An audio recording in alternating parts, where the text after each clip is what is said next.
Yo, what's up? Hey, I was thinking today, earlier talking with somebody about the idea of a cheat day.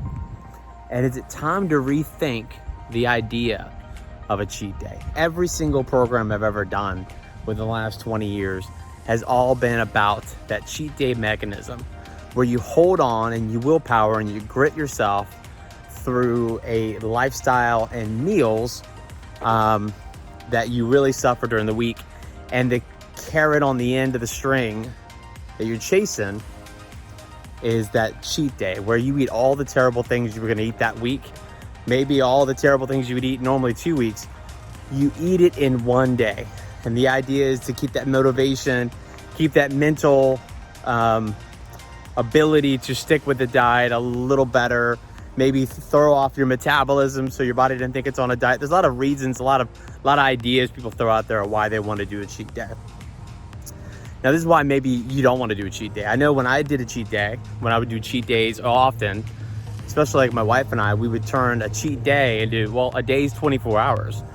So the cheat day is going to turn into Saturday night at 7 p.m. and we'd eat all the way through Sunday at 7 p.m. And so we would eat like just terrible food. Like we'd stack it all in there. It was really, really like gluttony at its finest. We would do that. The only problem is that when life starts getting complicated and we're all busy and we're all doing things, what you end up doing at that point is, sometimes that one day creeps into 2 days, creeps into a long weekend, turns into vacation mode, turns into Christmas, turns into COVID, turns into whatever, where you get stressed and your mechanism when willpower isn't enough to hold on anymore because you haven't built those habits. You run right to cheat day type of mentality where you're eating the garbage. And you associate garbage food with ultimate pleasure, right? And so the idea with a cheat day is that, yeah, maybe in theory, it makes sense. But the reason why cheat days haven't worked for a lot of people I know is the fact that cheat days never stay one day. They always expand on that. And so what if you lived a life in which you just lived? And yeah, it doesn't mean you're eating every single meal, lean meat and veggies and, keeping your macros in line and you're eating everything that's going to be helpful. Yeah, there are going to be times where it's your daughter's 8th birthday and you're going to have a piece of cake because you're human, right? So maybe if we rewire ourselves and our lifestyle to do the right thing because you've established great habits 90% of the time, and instead of designated a day where you're going to go crazy, maybe as you live life, there'll be opportunities you open up that you say, okay, you know what? This is worth having that piece of cake. This is worth doing this. This is worth doing that.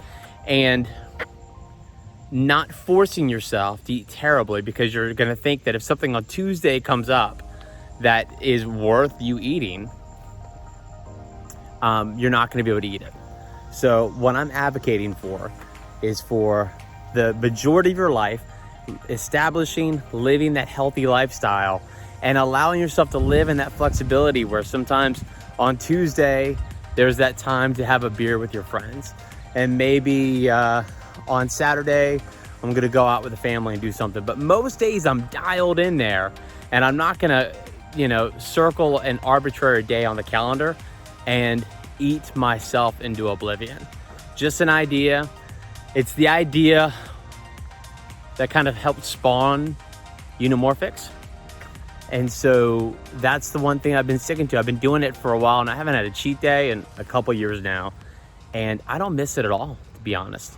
So just some 2 cents.